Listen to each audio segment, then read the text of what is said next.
Good evening, everyone. Welcome to the Movie Magic Show for, what is it, Wednesday, the 15th of September, 2021. I'm one of your hosts, Shane Bailey, joined by my wickedly talented cast. To my right, the dulcet tones in your headphones, here to engineer a sincere atmosphere, Terry Fear. Good evening, all. And to his right, he loves his... No, hang on a second. It's the film collating, TV show hating, vinyl collating, Mr. Movies, Ben Stapleton. Thanks for having me on. How are you, Ben? Yeah, doing good. Loving this extended lockdown business. Really? I didn't want to go outside anyway. Oh, okay. That's a good point. So I'm fixing. Fine. Sorry, just briefly fixing Terry's camera. We just had, unfortunately, Mr. Mira I'm was sorry. going to join us, but he had to bounce. But that's all good. He's going to join us in chat for a bit. For those joining us for the first time, this is the Movie Magic Show every Wednesday, 8:30 p.m. Australian Eastern Standard Time, right here on twitch.tv/magic_casts. We Chocoheads get together to love, like, bash, and trash the latest the entertainment world has to offer. If you like that, you can follow us here. Also, check out all our previous episodes on my YouTube channel. Just search Magic Casts, all one word, on YouTube for those fantastic episodes. And follow us on Twitter at Movie Magic Show. We will notify you when we're going live and what topics we're going to be discussing. Speaking of topics we're going to be discussing this week, as you can tell by the title, we will be reviewing the 1959 classic Some Like It Hot, starring Marilyn Monroe. We'll also play some games like Movie Actor Go, some of our favorites. Join us in chat. Give us your thoughts as well. Before we get to those topics, though, let's set up our end games. These are the games we like to play at the end of the show.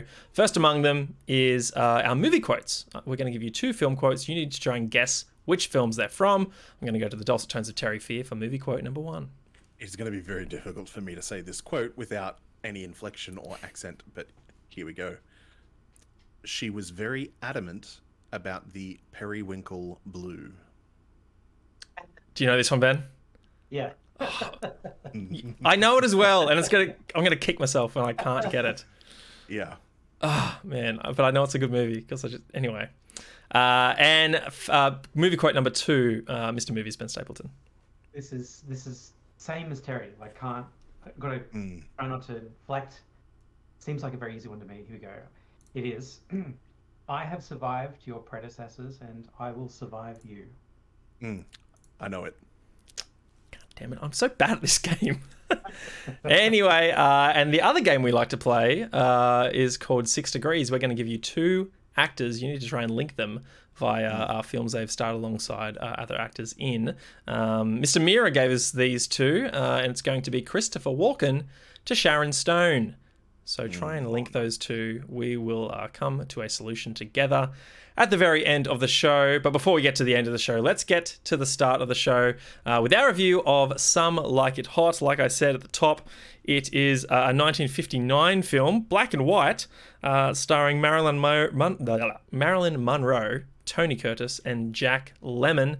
The IMDb synopsis goes: after two male musicians witness a mob hit, they flee the state in an all-female band disguised as women, but further complications set in.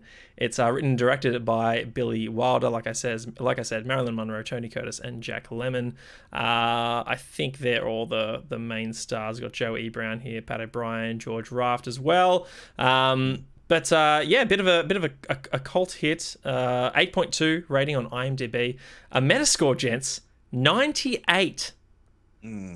And Rotten Tomatoes, take a stab. Ooh. Mid-70s, low 80s? Critic is going to talk badly about this movie. It's got to be like 90. Well, hang on, is Tomatoes critics? Yeah, Rotten Tomatoes is critics. So just their thumbs up or thumbs down. What Actually, percentage yeah, of... I'd probably say 94 plus or minus 2. 94%, Terry. Well done. Nice. Certified fresh. That makes me super On happy. the money. Nice one.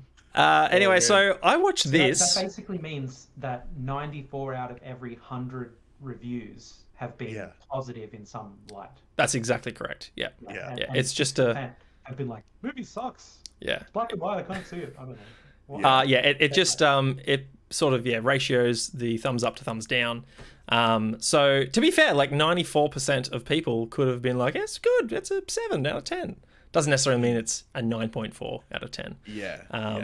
Yeah, I remember. I think way back when there was an Australian film called Paper Planes that was Yeah. like 100% but not certified fresh that we reviewed on the Awesome Addiction, and it was fine. It was good.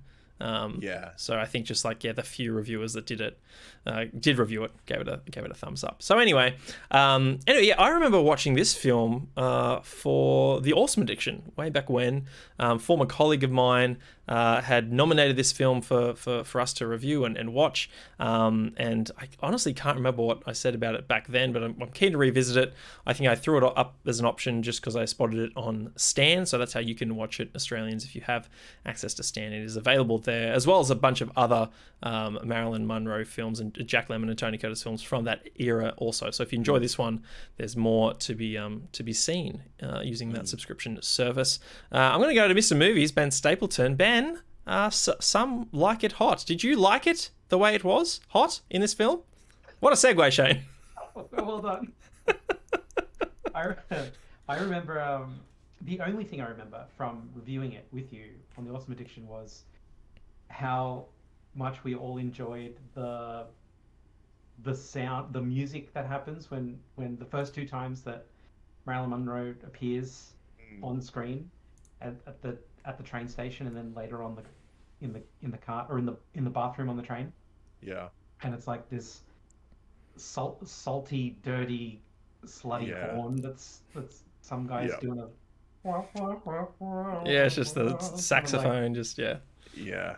I remember loving Real it. dirty. I remember loving it like that, like back then. But this time, second watch through, I was like, oh my god, I was like a little bit embarrassed to watch it. Yeah. Like, okay, so I had this extra element. I was watching it with Caitlin, who hadn't seen it before. She said that she wasn't allowed to watch it as a kid because her mum thought it would be like too risque or whatever. She wanted to watch it and wasn't allowed to. So we watched it. Funny. And I was like, you're going to love it. It's a great movie. So I'm like the movie's champion, you know? I'm the change agent who's saying like, this is a great thing. Let's endure it together.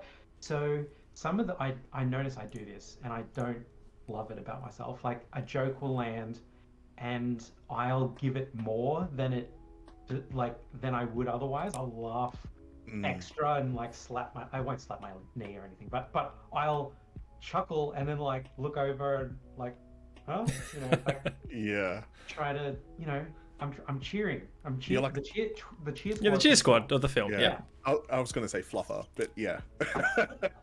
Cheer squad. It's funny you mentioned that because I do that with films that I love, but I don't think I do it too much with comedies. I do it with things that writing that will hit, right? Like I'll be watching something by Aaron Sorkin for the umpteenth time, but maybe a friend is watching it with me for the first time. And, you know, a character will deliver just this amazing line, one of my favorite lines in the film, and I'll just be like, oh, so good, right? Yeah. Just commentating out loud. It's like brilliance is being witnessed right now. Yeah. And so the other side of that coin is if something that doesn't land happens, I feel personally embarrassed. Oh, right. Yeah. Interesting. There's no reason for it at all. Caitlin's just there in her own mind, like she's just watching the film, and I'm over here going like, "Oh, that's dumb. The movie shouldn't have done that." Yeah. Now you're the coach. You're like, "Oh, that's really letting us down at the moment." That's so funny. But yeah, so I totally remember us talking about that whole. I don't even know what instrument it is. Do you guys know what it is? It could be a bunch of different instruments. It could be a type of horn. It was of the brass family, let's say. Yeah, it's definitely brass, but it could also be a sax. Like there's so much range that so many brass instruments have that it really could be a whole bunch of them. Okay, so thoughts. My second time in, the jokes. There's a lot of jokes that I didn't get the first time around because they're written too quick. Like there's this back and forth that's, you know, from the era, and it's really quick, and there are throwbacks to the start of the scene. There are hardly ever throwbacks to previous scenes or anything like that in this movie, but the scene is like an enclosed, it's its own animal. It's its own little bit. It's like a tiny movie. It's got a start, a middle, and an end. Like the train scene is a tiny little film, and there's like a joke that will come back from the very start, and it's dropped as like a quick hint, and it's that kind of joke that I love, where the funny part is the reward for you figuring out what it is that they mean. They say something like kind of cryptic, and you have to go, oh, what that? Oh, I get it. Haha. Instead of it just being something goofy and funny and stuff. But I definitely picked up on more of those. I know I missed some the first time through, and I picked up on some references that they like. The one that they did keep referring to from the start of the movie to the end was the Type O blood thing. Yeah. And I wanted to ask you guys about it, like, but to set it up for everybody else, Tony Curtis is lying to a girl who he stood up by accident, and she's like, "Where were you? I was waiting for you," or whatever. And he was like, "Oh, I had to take him to the dentist." And it's like one of those old school jokes where he doesn't realize he's being a wingman just yet, so he's like, "You did?" Like that. He's like, "Yeah, remember?" Yeah. He's like, "Oh yeah, I had this thing," and and then they're Yeah. like, "Yeah, and he was squirting out blood, Type O, and Yeah, to give him a transfusion. I had to give him a transfusion because we're both Type O," and that's fine. Well, I don't know if he said we're both Type O. Is Type O the universal donor? It's either that or the really rare one, right? Because there's one that's like universal donor but not universal receiver. I think you might be no, right. Yeah. it Yeah, is, but and- I and know that- Type O is the most common. Like it's like 51% or something. Oh, okay. Right. Yeah, it might be universal donor. I'm not sure. I can't remember. And so they keep bringing that back up again, like Yeah. like the mobsters that cross their path and become the antagonists very quickly in the movie. They witness a murder, these mobsters murdering these dudes, and they'll say like, "There's so much blood, yeah, Type O."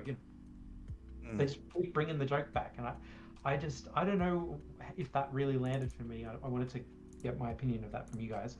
But other thoughts, I learned after the first watching and saw it this time around that Marilyn Monroe was not very well liked on set. She was not good to work with, apparently, in this film. All right. She would show up way late. She would forget her lines. She was a bit of a diva on set. And subsequently, I think the final thing was she wasn't invited to the wrap party. Everyone was there to celebrate the finish of the film. She wasn't invited to that. But one of the scenes where she just didn't know her lines, but they had to shoot it, they would like write her lines on cardboards, and show them to her in front of to the side of the camera, and she would just be reading her lines. And I could see her eyes darting left and right as she's reading in one of the scenes, and I was like, "Oh, that I can see her reading. That's hilarious." So when she's on the phone, talking to the captain, to Shell Jr. or whatever, she's Yeah. on the phone, he's giving her bad news or whatever, and she's just she's crying and taking it hard or whatever, but She's reading. totally scanning something left to right. I also finally understood the title of the film. I didn't understand why it was called Some Like It Hot. Do you guys? Well, yeah, I haven't made the connection.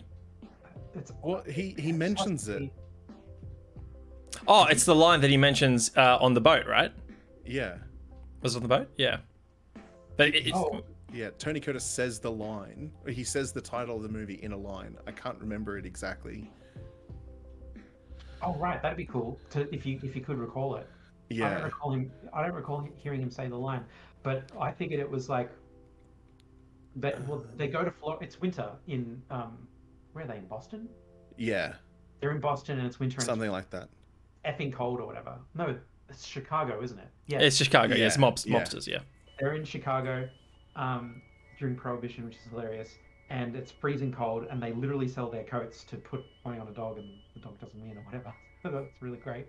And then they go to Florida, and it's hot there, right? Everyone knows it's hot in Florida. So I think that when the antagonists, when the mobsters just arrive, like that's the other thing I remember. Sorry, Shane, I'm all over the place here with this That's all right. Recap. The other thing I said was like it was really sloppy that they just show up in the same town, you know, go to the same resort. Yep. These guys have like joined the most random group and headed down to a random state, and then like the mobsters have no idea. They're not chasing them. They just show up because they've got their own mobster conference to go to or whatever. They've got their own mob business to attend to, and then they just cross paths again, just out of sheer unluck, which I said was like so lazy of the writers or whatever. But the title of the movie makes it okay because everyone decides to go to Florida because, well, some people decide to go to Florida because they like it hot down there. Right. So that's where I was like, that must be what the title's all about. The title of the movie is all about. The saying is an idiom that means lively. Yeah. Oh, So, right. Well, of course, then it's a double entendre for the yeah. reason that they're there in the first place, because people were literally risking jail to go and drink alcohol in these Yeah. in these bars. So that's exactly the scene that they're in. They're the guys that like it hot. They go and gamble. They gamble their week's pay on the dogs to try and pay back their creditors. The other thing I love about this is the old school scene transitions. A scene will end where someone says the final line and they just kind of stare at each other and it kind of just fades away. It's like wah, wah, wah. Yeah, they gotta hold. And they gotta hold it. Yeah, it's just so good. And it literally just fades into the next scene. It's a complete hard cut. Like there's nothing relating the two scenes together. It is so unsmooth. It's like movies now. You can just sit there and it's just all a happy blur. Like you can't even tell when one act finishes and the next begins. It's so smooth and it's so well written to be hidden and all subconscious.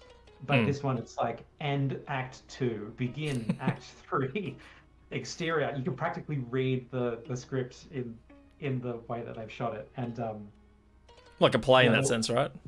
Got to change the set. It's exactly like a play, and the curtain has come down, and they've run off to like quickly change their attire and start it up the next scene or whatever. That's essentially one of the thoughts that I was going to share, was that the movie, when you said each scene is almost like its own movie because it has a start, middle, and end, and I'm like, well, that kind of is like plays, and so this is not, it's not super early cinema, but it's pretty early cinema.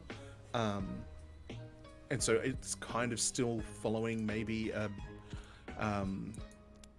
what's it, Broadway kind of model, like that playwright kind of model of telling stories in little snippets that progress as the movie progresses or as the story unfolds. Yeah, I could also tell the enclosed nature of the sequences being, as well as being like really hard cut by the previous scene and the next scene, like they stand alone.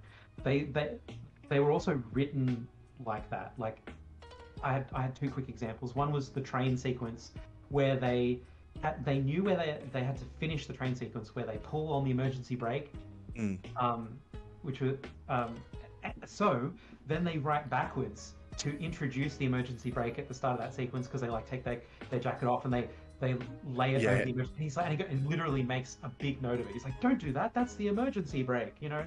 Yeah. And they do that. They have that whole bit there just so that later he pulls the emergency brake and you know exactly what it is and what's going to happen. Which is probably that's super helpful for a contemporary audience today, because a lot of people don't realize old-fashioned trains literally had that. Yeah, had that in case something really went wrong and you had to stop the train yourself. You couldn't have that on a train today. Kids would pull it all the time. Yeah, way too much power in the hands of complete morons. Yeah. The other one was when Tony Curtis is dressed up as the millionaire. I love how they use millionaire as if and not billionaire. It's like the term probably didn't exist. I don't think there was a billionaire until the late 60s or something. Anyways, he shows up on the beach. They've written on purpose a little kid that is collecting shells or whatever, and they've totally written it back from the line where he takes the shell out of the bucket and drops the line that it's from. Yeah, to do with oil, and To there's do a with- shell. Yeah. Yeah, I like to collect shells, like the company. And he like shows the shell. It looks just like the Shell logo. He shows the shell. It looks just like Shell. So they wanted that part in the end of the scene. So they wrote it back to say like, okay, so there's going to be a bucket of shells there, just like that some kid has been collecting. Okay, so we have to introduce the kid and the shells. So they got the kid who's just like sitting there and not listening to his mother as the mother wants to leave that little spot. And then he like just yells at the kid, like he just like Yeah, he's "Get out like, of beat here." it, kid. Yeah, Listen to and your it's mum. completely, it does not gel with the scene at all. But they Yeah. need that so that later he can like pull the shell out of the bucket and you know what he's doing, and you know what, Yeah. how the bucket got there and why there's shells in it and stuff. But those are only the two examples I picked when I was going through the film. But it's just like that. The movie is Yeah. cacophonies of little tiny movies that are like put together. It's a number of discrete bits. Yeah. Yeah. And I love it. I love the film. I just loved back analyzing that the second time around. Where you got time to you don't have to remember people's names and remember what their motives are and follow the plot. You've got the plot already. You're watching it for the second time, so you can sit back and watch how they did it. And it was kind of that kind of viewing for me. I really liked it. Yeah, Yeah. nice. Terry, what about you? Revisiting this one. It's been a long time since I've rewatched the film. I don't think I actually rewatched it when we reviewed it, if I was on that episode, because I'd already seen it. I saw it when I was but a wee lad with the family. I liked it a lot, this viewing, because I don't remember the original viewing. I remember a vague plot. I remember there was like prohibition stuff. I remember there were mobsters, but I couldn't remember what the catalyst was for them going from Chicago to wherever it is that they went. I Florida, did remember Florida. Yeah, sorry. What did I say? No, Chicago to Florida. Yeah. Yeah, Chicago to Florida. Yeah. So I remember some of that vague stuff, but how it all happened was a mystery to me, and so it was almost like watching it kind of with fresh-ish eyes. And so I actually really enjoyed it. It was still good. I'm a big fan of Jack Lemmon and Tony Curtis both. They're really funny actors, and Jack Lemmon even later, like he did a movie with Walter Matthau, Walter Matthau, or whatever, however you pronounce his name, called Grumpy Old Men, which got a sequel. It's fucking hilarious. It's so good. It's just interesting seeing him when he's young and sprightly and virile, and like the physicality of the scenes. Like, I think one of my favorite scenes in the movie is Tony Curtis in high heels sprinting up a flight of stairs, and he's taking them like 3 or 4 stairs at a bound. At least 4, yeah. In these high heels, and it's super comical to see, but it's so impressive as well that like this dude was able to do it. Like the sheer physicality of the comedy is really enjoyable for me. I liked it a lot. What else? I don't know. I liked the horn a second time. The music is very much a part of the storytelling for the film, and so they're doing various things with the music, like the horn with Marilyn Monroe's character. It is very much a product of its time, because it's almost like Jessica Rabbit in the Who Framed Roger Rabbit. Like, she comes on screen and you've got like that sultry kind of brass piece that plays when she's on screen, and it's basically the same thing here. So it's, I don't know, it's got its roots in cinematic history for it to be kind of done that way. What else did I think about the film? I thought some of the dialogue was nice and snappy and fun. I liked the goon that's like, when he's talking with the police officer, he's like, we was with you at Rigoletto's. And I was just about to bring that dude up. Yeah. And like, The best character. he like, where are you guys? He's like, with you at Rigoletto's. He's just, it's this line that he says when he's asked, where were you? Because he's no snitch. I I don't know. I like that goon a lot. He's yeah. And I don't know, and like the props, like the policeman that's searching, not the policeman, sorry, the he's like no weapons, and he's just got a golf bag with him for some reason, and like it's a Tommy gun with a putter screwed on the top of it. Was it putter? I think it might have been his iron or something like that, or a wedge or something. I don't know. I liked it a lot, and certain things like the scene immediately after the beach scene where Tony Curtis is dressed up as the millionaire, and Jack Lemmon's character is like, oh, we'll go see how, like we'll go tell. Oh goodness, what are their names? I'm forgetting them now. Daphne and yeah, Geraldine. Daphne and yeah, Geraldine. So Tony Curtis is Geraldine. And he's like, we'll go tell Geraldine straight away. And like they sprint for the room because he's like, I know that he's not there because he's here.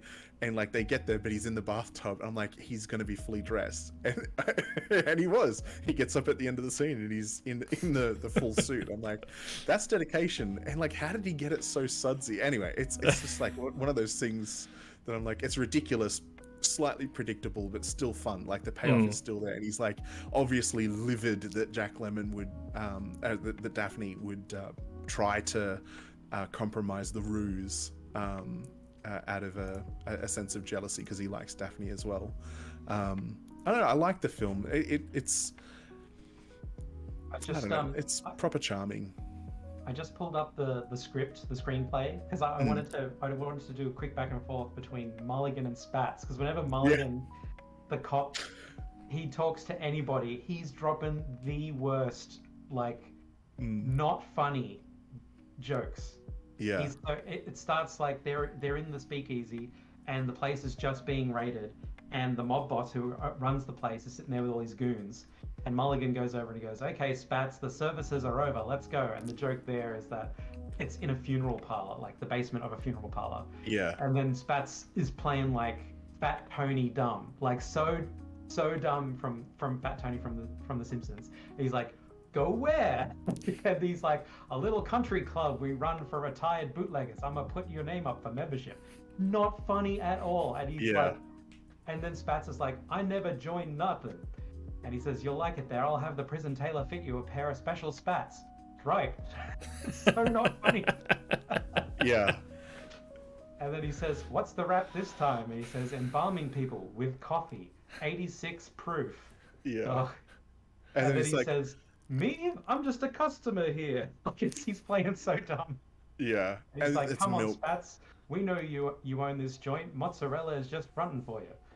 It is so exactly like the scenes that I'm pretty sure that they would have written Fat Tony from Spats.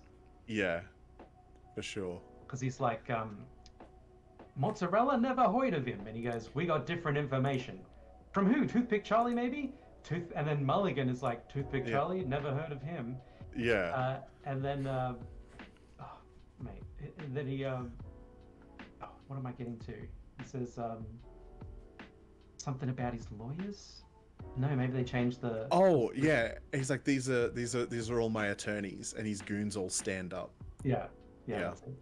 It's ridiculous, and he's just But also the worst policeman, the worst detective ever. He's like, we don't actually have the evidence we need. It's like we've got testimony, and that's basically it. Yeah. And he's like, we're gonna get you. He's like, where were you on this day? He's like, I wasn't anywhere. He's like, oh well, damn. I was hoping you'd confess. Like, do you know what I mean? Like, it's you just consistently. Well, that's essentially like, we've got a truck full of your goods, and he's like, what's a truck? Yeah, exactly. Damn, got me again. Well, the whole film starts with like a huge law enforcement faux pas where they're they're chasing down this funeral car that's storing all this liquor, and obviously it's Prohibition era, so they're not meant to have it. And they just start opening fire on this car of full of mobsters, and they get fired back upon, and eventually that car gets away. But then later on, you find that the cops knew exactly where they were going to be at the location of the speakeasy, where totally could have had an ambush waiting. I'm about to say, like, why? Anyway, so it was a bit of an odd beginning to have been written that way. But that was the first thing I noticed on revisiting. I was like, what are these cops doing? This is not Yeah. very smart at all. But anyway, I'll get to my thoughts now, Terry. Like, I want to jump on a for point that sure. you made at the end there, and just the pure comedy of it all, and Jack Lemmon and Tony Yeah. Curtis. This is the first thing I ever saw them in, so I'm not familiar with films of this era, but they really remind me of just like potentially, like, and I don't know film history that very well, but potentially like the birthplace of this, the male comedy duo in some way. That still, I can still see similarities in modern day films. Like, I think, like, immediately it jumps to mind. I'm thinking, like, people like Vince Vaughn, Owen Wilson, Ben Stiller, Yeah. like, when they're paired together and bouncing off one another, whether it be Starsky and Hutch or Wedding Crashers as well. Like, there's Internship, totally yeah. that relationship there. Even like some elements within Bad Boys as well. What Yeah. about all the Rock and Kevin Hart films? Exactly. Yeah, it's I still. was gonna say, like, buddy cop films kind of spawned out of that, I think, as well. Like the idea of two cops that are like buddies, and not like Lethal Weapon, because that's kind of a buddy cop, but it's a lot grittier than a traditional buddy cop film. But yeah, it is interesting. I hadn't thought of it, but it totally makes sense. As soon as you said it, I'm like, oh. Yeah, like every comedy duo ever. You like Rush Hour, Jackie Chan and Chris Tucker. Yep. It's just like, yeah, the whole way through. It's I Yeah. wonder, like, that just kind of makes me think of, has cinema evolved at all? Well, I think there are just some things that are universally Yeah. true of being funny, right? Like, and I think you Yeah. can take that. It reminds me of like a Guillermo del Toro quote where it's just like, there are no more unique stories anymore, but you can change the context. Like, you can take the story of Romeo and Juliet, which has been told, infinite Millions. number of times at this point. Yeah. But do it in space, or take the story of Dracula and do it like in the prehistoric era or something like that. So it's the templates are there, the stories are there. You have to change the context. So yeah, I think to some extent that's true in this instance. But yeah, I just really loved their chemistry. One thing I will note as well is that I didn't feel this the first time watching it, and even rewatching it, I was mindful of this point, and that is that Tony Curtis is the handsome one, and Jack Lemmon is like the comedy relief. Like, he's the one bouncing off the sort of the straight man sort of thing. Like, they're both really entertaining and funny, but Jack Lemmon is definitely that funny man. But he's not like unattractive either. Like, I couldn't, watching it for the first time, I'm like, I can't tell you which is meant to be the more attractive dude in this film until obviously they fulfill their roles by the end. And I also love just like the back and forth of Jack Lemmon's character of Joe being like really on board for the idea of going on this undercover sort of mission, and then that totally flipping where Jerry decides like, oh, we are going to take that because we need to run from the mobsters. So just their whole back and forth I really, really enjoyed, and I just love the simple comedy of, we know they're men, but no one else knows they're men. So when someone makes an offhand comment and they make a quip back that refers to the fact that no one else in this scene knows that they're men, like, it's such a simple thing. It happens in like Big Mama's House or whatever, of Martin Lawrence films and whatnot. Martin Lawrence, it's so simple, but I fall for it every time. And I think I said this when we first reviewed it as well, but I totally understand why the world fell in love with Marilyn Monroe. She's just pure, like, seduction's not the right word. It's just like this charm and innocence, and this positive spirit that draws you in with her aura. Like, she's just shines, absolutely shines. And yeah, can't take your eyes off her. I love just like the whole seduction of Joe as well. Or was it Jerry? I always get them mixed up. On the boat, and he's just like completely immune to her charm, and she's like desperate to throw herself at him. It's just like, nope, it's not working. Maybe try again. Felt nothing. Do you mind if I try again? Knock yourself out. It's like, I really love it. Absolutely nothing. He says this one line that's like, she says something like, can I set the mood a little bit? And he's like, it's not going to work. The light switch is right behind you. He's constantly like negging and then like egging on at the same time. yeah, other than that, not much else to say. I feel like I had another point that I wanted to refer to. Oh, yeah, physical comedy. I'm looking at the trailer that I have on screen right now, and then Jack Lemmon's just like completely eyes on Marilyn Monroe, and he's playing the double bass backwards. bass. Just fantastic physical comedy. Like, they absolutely nail this film. I think I could revisit this every 2 years and just have a riot every single time that I watch it. Yeah. And I'm going to happily suggest it to anyone who hasn't seen it. Speaking of, Matt, you're joining us in the chat. Yeah, if you haven't seen this one, man, this is a really, really good one. It's on Stan right now. Any closing thoughts, guys, on Some Like It Hot before we move on? I love that scene in particular where they're practicing on the train. Like they're going through a few numbers and they get like criticized. They're like, "Come on, guys, liven it up a little bit." Or not guys, but come on, ladies. Yeah. Liven it up a little bit. Let's take it from the top. And then they are like literally just like spinning the bow around and like he's like really going into it. I like how I just like watching that. I was just like, man, they really did liven it up. Yeah, they followed that direction well. And you, sorry, Terry, to jump in. You mentioned also just like the ridiculousness of him getting back into the bathtub. Like, I love the way that this film is written and structured and pieced together like this amazing puzzle. Like, everything falls into place. It reminds me of the man who knew too little, Ben. Where just like it's written so perfectly, and every circumstance provides like this tiny bit more of comedy, and it all just flows together so well. Like, you have obviously E. Brown's character who is pursuing Daphne. That's right. Yeah. That brilliant comedy moment. I'm tangenting off a tangent at the moment, but where they decide that my name's Josephine, your name's Geraldine, because my name's Joe and your name's Jerry. It's like, okay, that's going to be easy for us to remember.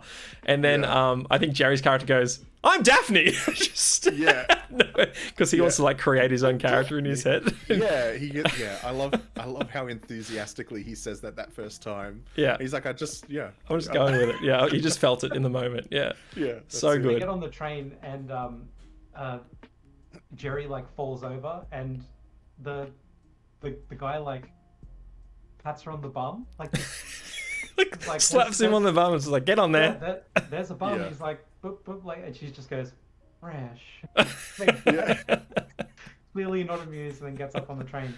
So back to the point of just like how it all came together. Like, I'm thinking about, obviously, the guy pursuing Daphne, and he happens to own his own boat, so that ties into Joe pursuing Marilyn Monroe's character, and then the bracelet that gets sent along, and that, all these character arcs, these story arcs are weaving together, and it's greater than the sum of its parts, I guess, is what I'm trying to say. Like, it's so perfectly done. But to your point, Ben, like, just giant convenience of the mob sort of meeting happening at the exact same resort that these guys have just circumstantially ended up at.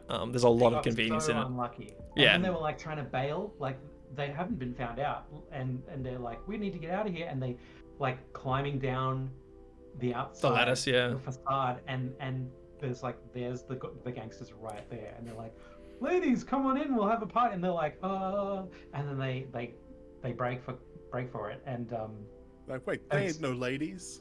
Yeah, Spats just said like one of the goons says like, "Maybe they in a hurry," and then Spats just goes, "Maybe they ain't dames." And that's just how he puts it together. Okay.